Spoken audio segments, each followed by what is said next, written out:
नमस्कार दोस्तों आज जिस स्टॉक की मैं चर्चा करने वाला हूँ वो अपने आप में निवेशकों को बहुत ज़्यादा परेशान कर रहा है। रीज़न ये है, कल ही उसके क्वार्टर 4 के नंबर्स आए। नंबर्स जब देखे गए बहुत शानदार थे। हर एक फ्रंट में सिर्फ और सिर्फ आपको एक जंप देखने को मिलेगा, पॉजिटिव वे में बोल रहा हूँ मैं। हर एक चीज़ में आपको बढ़ोतरी देखने को मिली है। कई कई जगहों में तो उसने बाज़ार की जो एक्सपेक्टेशन थी उससे भी ज़्यादा अच्छा बिजनेस किया। लेकिन आज ही उसमें मोर देन 9% 10% के आसपास गिरावट थी जब मैं वीडियो रिकॉर्ड कर रहा था। और मुझे ऐसा लगा कि ये जो गिरावट है उसके कारण इस स्टॉक के ऊपर चर्चा करनी ज़रूरी है। जो स्टॉक है इससे पहले मैंने स्टॉक के ऊपर कभी चर्चा नहीं की, क्योंकि जब चर्चा करनी चाहिए थी मैं चूक गया था। उसके बाद से जो रैली हुई, मुझे कभी भी स्टॉक इतना ज़्यादा महंगा लगने लगा कि मैं इस पर कभी खरीद ही नहीं पाया इसको। तो मैं हमेशा कहता हूँ बाज़ार में कुछ ऐसे स्टॉक्स होते हैं जो आप खरीदना चाहते हैं लेकिन हिम्मत नहीं कर पाते और वो बहुत ज़्यादा भाग जाते हैं। और उन्हीं में से एक स्टॉक है दोस्तों, टाटा मोटर्स। आज उसी के ऊपर चर्चा करने वाला हूँ। पहले बताऊंगा कि क्या जो रिजल्ट आया है उसमें क्या बहुत ही छोटा सा इंपॉर्टेंट पॉइंट क्या है वो चर्चा करेंगे।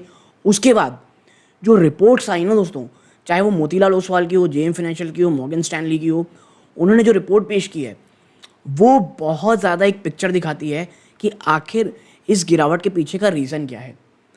और ये जो गिरावट है ना, ये हमको एक बार फिर एक चीज़ बताती है कि जो क्वार्टरली रिजल्ट से पहले अगर आप किसी स्टॉक को खरीद रहे हैं, मार्जिनली खरीद रहे हैं, मार्जिन के थ्रू खरीद रहे हैं, ऑप्शन ट्रेड जो भी कर रहे हैं, आपको बहुत ज़्यादा एक कह सकते हैं आप सजग रहना पड़ेगा। और रिजल्ट कैसा भी आए, कभी कभी ऐसा होता है कि ख़राब रिजल्ट के बाद स्टॉक भाग जाता है और अच्छे रिजल्ट जो टाटा मोटर लेकर आके आया है उसके बावजूद स्टॉक में बड़ी भयंकर बड़ी गिरावट हो जाती है। ये चीज़ हमें बताता है। और मैं इसीलिए बार बार कहता हूँ, स्टॉक अगर बहुत ज़्यादा रैली कर चुका है रिजल्ट से पहले, प्लीज़ बहुत बहुत ज़्यादा आप कह सकते हैं कॉशियस रहें। फिर होता क्या है दोस्तों, रिजल्ट में गिरावट होती है और निवेशक बहुत ज़्यादा घबरा जाते हैं। और जो टारगेट प्राइस एनालिसिस या ब्रोकरेज हाउस दे रखे हैं उसके ऊपर प्लीज़ फोकस मत कीजिएगा। मेन जो क्रक्स है, मेन जो उन्होंने बात कही है वही आपके सामने रखूँगा। और इस बार मैं अभी भी अपना कोई व्यू अभी देने वाला नहीं हूँ दोस्तों, तो ये भी बहुत सारी चीज़ें होनी बाकी होंगी। वो जब हो जाएंगी तो टाटा मोटर में अगर आप चाहेंगे कंप्लीट एनालिसिस का वीडियो लेकर के आऊँ तो कमेंट बॉक्स में बताइएगा। ये जो वीडियो है दोस्तों, ये सिर्फ उसी के लिए जब गिरावट हुई उसके बाद से मैंने चर्चा की बनाने वीडियो बनाया है, तो कोई बहुत लंबा वीडियो नहीं बना है, लेकिन हाँ बहुत सारी रेलेवेंट इन्फॉर्मेशन आपको इस वीडियो में मिल जाएगी। तो अगर आप चैनल पहली बार आए हैं प्लीज़ सब्सक्राइब का बटन ज़रूर दबाइएगा। वीडियो अच्छी लगती हो लाइक ज़रूर कीजिएगा। डिस्क्लोजर रूप में बता दूं, मेरी या मेरी फैमिली मेम्बर की कोई भी इसमें इन्वेस्टमेंट नहीं है दोस्तों। प्योरली जो पूरा वीडियो है एजुकेशन पर्पज़ के लिए है। तो अब सीधा लेके चलता हूँ वीडियो के सेकंड पार्ट की तरफ। तो दोस्तों सबसे पहले चलते हैं हम लोग क्वार्टर 4 के स्नैपशॉट में टाटा मोटर्स की। तो देखिए यहाँ पे लिखा गया है कि भाई जो टाटा मोटर्स हैं, जो मेजर है ऑटो मेजर जो हैं, उन्होंने जो कंसोलिडेटेड नेट प्रॉफिट दिखाया है वो है 17,529 करोड़ रुपीस, जो मार्च क्वार्टर में नंबर आए हैं, making a 46% increase compare to the net profit of 12,033 crore reported in the same period last year. पिछले साल से आप कंपेयर करोगे 46% का जंप है ये। और याद रखिएगा सबसे इंपॉर्टेंट चीज़, जब भी एक रिजल्ट आता है ना उसमें कौन से वर्ड होते हैं, company exceeded street expectation. Company ने इवन जो बाजार का एक्सपेक्टेशन था उसको भी पार कर दिया है of ₹6,255 crore. Now revenue for the quarter reach 1.20 lakh crore, representing a 13.3% year on year growth, but slightly missing street estimate of 1.21 lakh crore. But 1.21 lakh crore estimate था स्ट्रीट का, 1.20 है। मैं ये नहीं कहूँगा कि ये मिस कर दिया, लेकिन हाँ बहुत बहुत ही शानदार मैं कहूँगा यहाँ पर आपको जंप देखने को मिल रही है। ठीक है, तमाम चीज़ों में। और लोगों को भी ये लग रहा है कि भाई ये जो अच्छी खासी जंप आपको देखने को मिल रही है तमाम जगहों पे, अगर आप ये रेवेन्यू को अगर आप हटा दें थोड़ा सा, इसके बावजूद इतना बड़ा क्रैश क्यों आ रहा है। टाटा मोटर जब मैं आपके साथ रिकॉर्ड कर रहा हूँ 9% से लेकर के 10% की गिरावट ये दिखा चुका है। और ये टाटा मोटर जैसे स्टॉक की हम बात कर रहे हैं, ये कोई ऐसा छोटा मोटा स्टॉक नहीं जहाँ ये इस प्रकार की गिरावट आती रहती हो। और इसीलिए मैं कह रहा हूँ ये एक बहुत बहुत बड़ा सरदर्द है और निवेशक समझ नहीं पा रहे हैं। ठीक है, हम अगर आगे चलें यहाँ पर आप देखें जो Q4 में आया दोस्तों नंबर, उसमें जो एबिटा निकल के आया दोस्तों वो 17,900 करोड़ आया है, यानी ईयर ऑन ईयर 26.6% का आपको जंप दिखाया कंपनी। एबिट में 11,000 करोड़ रुपए पहुंच गया है, with all three auto business demonstrating strong performance. किसी दिन कंप्लीट एनालिसिस की लेकर के जाऊंगा दोस्तों, तो आपको बताऊंगा ये कौन से 3 ऑटो बिजनेस की बातें कही जा रही है। अगर आपको पता है कमेंट बॉक्स में बताइएगा मुझे। और ये चीज़ सबसे ज़्यादा स्ट्रॉन्ग पॉइंट लग रही है, और वही बाजार को आप कहते हैं रिटेल निवेशक को, बाजार नहीं कहूँगा मैं, रिटेल निवेशक नहीं समझ रहे हैं। तमाम तीनों जो चीज़ें ऑटो बिजनेस है कंपनी के वो अच्छे कर रहे हैं, चाहे JLR हो, चाहे टाटा मोटर्स चीज़ें हों, तमाम चीज़ें अच्छी काम कर रही हैं, हर जगह बढ़ोतरी हो रही है। तो फिर इतना बड़ा क्रैश आखिर क्यों आया है? ठीक है, तो अब हम जानने की कोशिश करेंगे कि आखिर इतना बड़ा क्रैश क्यों आया है। ठीक है, अब आप देखिए प्रॉफिट बिफोर टैक्स PBT वो 9,500 करोड़ में आई है, और net automotive debt decreased. Tata motor की एक समय इतनी ज़्यादा डेट थी दोस्तों, और वही समय था जब इसने अपने निवेशकों को खरीदारी का सबसे शानदार मौका दिया था। 16,000 करोड़ रुपए और ज़्यादा इन्होंने अपने डेट को कम कर लिया है। तो आप समझ सकते होंगे कितने शानदार ग्रोथ पाथ में कंपनी है। ठीक है, तो ये तमाम चीज़ें पॉजिटिव है, तो क्यों गिरावट है? अब बात कर लेते हैं व्हाट वरीज द मोस्ट। वो कौन सी एक चीज़ है जो बहुत ज़्यादा डरा रही है? तो देखिए, सबसे पहले बात करेंगे मोतीलाल ओसवाल क्या कह रहे हैं टाटा मोटर्स में। देखिए, जो रिपोर्ट हाईलाइट की गई है मोतीलाल ओसवाल की, जो रीसेंट डाउनग्रेड आया है टाटा मोटर्स को न्यूट्रल किया गया है, जो पहले बाइंग थी, उनका कंसर्न ये है कि जो JLR का जो मार्जिन है वो स्टेगनेंट है, यानी बढ़ा नहीं है। और JLR एक बहुत ज़्यादा आप कह सकते हैं जागुआर और लैंड रोवर, ये जो चीज़ है ना, ये एक बहुत बड़ा मार्जिन बूस्टर होता है टाटा मोटर्स के लिए, और वो बड़ा स्टेगनेंट रहा है। एक वीक आउटलुक दिया गया दोस्तों इंडियन बिजनेस को लेकर के। जी हाँ, इंडिया बिजनेस में जो ऑटोमोटिव इंडस्ट्री है वो शायद थोड़े से वीक स्पॉट में आपको दिखाई देगी। और ये जो concern align with the current market trend, और जो एक करंट मार्केट ट्रेंड देखने को मिल रहा है एज TTMT, ये टाटा मोटर का दोस्तों पूरा नाम है, faces impending headwind despite it's robust performance across की सेगमेंट्स ऑन, आप कह सकते हैं, फाइनेंशियल 24। तो ये चीज़ें कि अब जो भी देखिए, मैं क्या हाँ हमेशा एक बात कहूँ, Q4 के पहले अगर स्टॉक काफ़ी मजबूत रैली दिखा चुका है, काफ़ी मजबूत तेज़ी दिखा चुका है, उसके बाद अगर वीकनेस का वर्ड वो कहीं भी यूज़ करता है तो वही होता है जो आपके साथ आज टाटा मोटर में हो रहा है। मोतीलाल ओसवाल ने दोस्तों न्यूट्रल की रेटिंग दी है दोस्तों टाटा मोटर्स में, और फाइनेंशियल 26 की जो अर्निंग है सम ऑफ द पार्ट, और टारगेट प्राइस दिया है 555 रुपये, जो पहले 970 रुपये था। और क्या हो रहा है? वही गिरावट आपको देखने को मिल रही है। And now the report has adjusted its EPS estimates downgrade by 3% financial 25 में, और 5% फाइनेंशियल 26 की दोस्तों। और यही कारण है कि EPS में भी डाउनग्रेड किया जा रहा है, और स्टॉक में इस प्रकार की आपको बड़ी गिरावट देखने को मिल रही है। आगे आप देखें तो मोतीलाल ओसवाल ने जो अपनी लेटेस्ट रिपोर्ट निकाली है उसमें कहा है कि जो टाटा मोटर का फोरकास्ट किया है उसमें मार्जिन स्टेबल रहने वाले हैं जैगुआर लैंड रोवर के 24 से फाइनेंशियल 26 तक।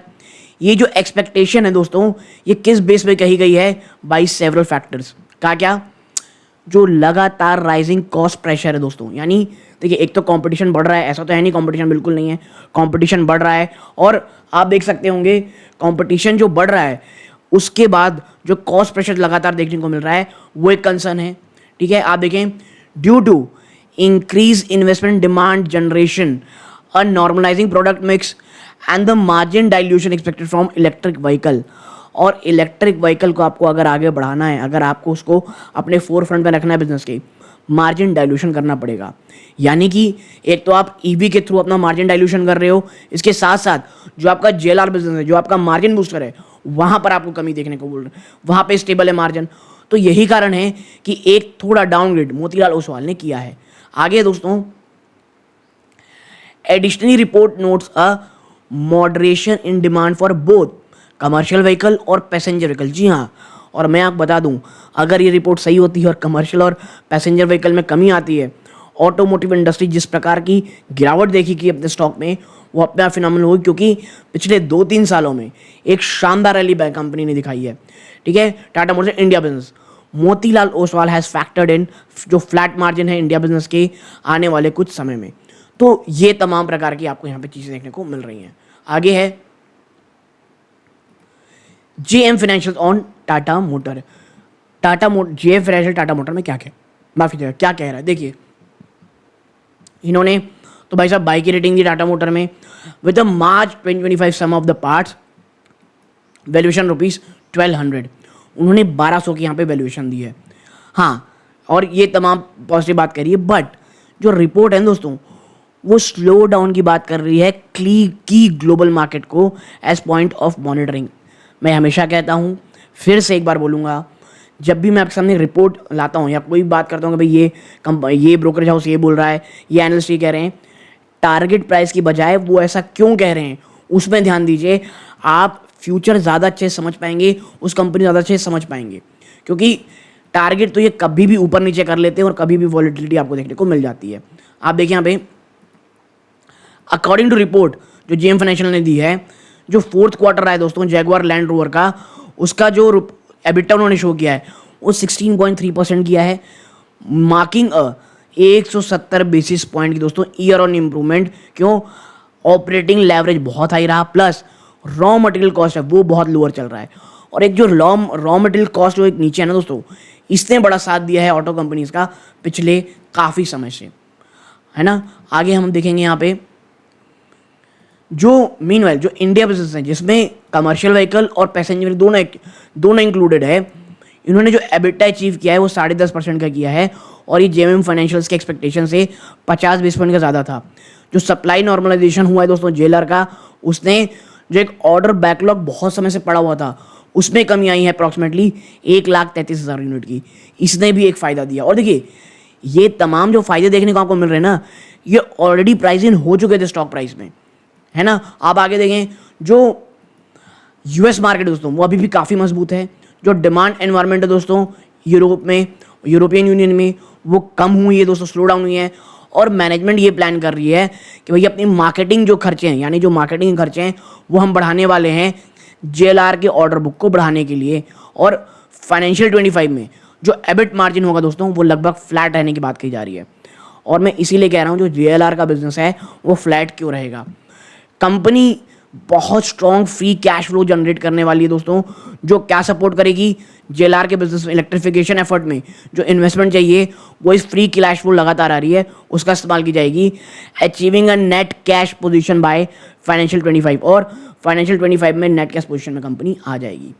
तो ये जो रिपोर्ट है ना ये काफ़ी इलेबोरेटिव थी, और तमाम जो इशूज तमाम जो कंसर्न एज ए इन्वेस्टर के दिमाग में होगी वो समझ में आ गई होंगी।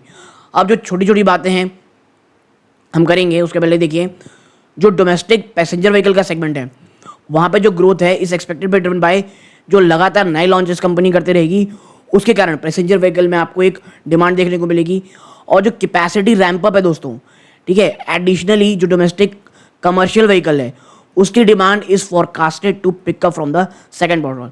जो कमर्शियल व्हीकल है वो सेकेंड क्वार्टर से आपको बढ़िया देखने को मिलेगी, और जो पैसेंजर व्हीकल है वो जो नए नए लॉन्चेस आते रहेंगे उसमें आपको देखने को मिलेगी।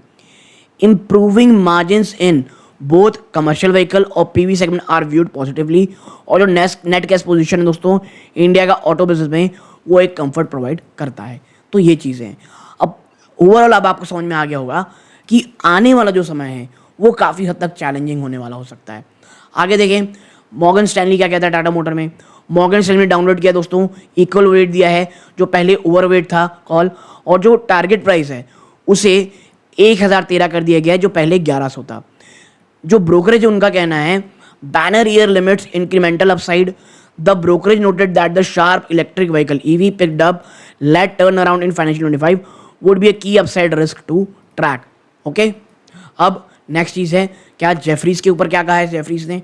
आप देखें यहाँ पे Jefferies on the other hand उन्होंने लगातार बाई की रेटिंग जारी रखी है, और टारगेट प्राइस को जो पहले 1100 था उसे बढ़ा दिया है 1250 में। ब्रोकरेज ये कहती है कि वो टाटा मोटर भाई साहब बुलिश है, और जो ये जेएलआर का स्ट्रॉन्ग बिजनेस साइकिल चल रहा है उससे बहुत अच्छी चल रही हैं, और जो नए प्रोडक्ट लॉन्च किए जाएंगे इंडियन पैसेंजर व्हीकल के सेकेंड हाफ फाइनेंशियल 24 में वो एक बहुत शानदार आएगा। तो देखिए इसीलिए मैं कहता हूँ भैया रेटिंग ऊपर नीचे होती रहती है, लेकिन ओवरऑल अगर आप देखेंगे तो जो एक आपसे सार निकल के आ रहा है वो ये है आने वाला समय थोड़ा सा चैलेंजिंग होगा। ये जो इलेक्ट्रिक व्हीकल्स को लेकर के पुश करने के लिए बहुत ज़्यादा इन्वेस्टमेंट चाहिए रहेगी। JLR के बिजनेस को बढ़ाने के लिए बड़ा आप कह सकते हैं एडवर्टीजमेंट में खर्चा करना पड़ेगा, जिस कारण JLR में भी कुछ फ्लैटिश से चीज़ें होंगी। कुछ पॉजिटिविटी आपको देखने को मिलेगी सेकंड क्वार्टर से कमर्शियल व्हीकल्स में, और जो पैसेंजर व्हीकल इंडिया बिजनेस का वो नए लॉन्चेस से आपको बढ़ता हुआ दिखाई देगा। तो ये तमाम चीज़ें हैं, और आज की जो ये गिरावट है ये बहुत सारे इश्यूज़ को प्राइसिंग कर चुकी है। यहाँ से कितनी और गिरावट होगी, कोई आप बहुत बड़ा क्रैश आ जाएगा ऐसा मुझे नहीं लगता। अगर बाजार स्टेबल रहता है तो टाटा मोटर भी काफ़ी हद तक यहाँ से स्टेबल ही रहेगा दोस्तों। तो एक बहुत छोटी सी एनालिसिस आप लोगों के साथ शेयर करनी थी। वीडियो अच्छी लगी हो वीडियो को लाइक करके चैनल सब्सक्राइब जरूर कीजिएगा। यहाँ तक जुड़े रहे इस बात का बहुत बहुत धन्यवाद। ये सूर्यकांत है। जय हिंद दोस्तों।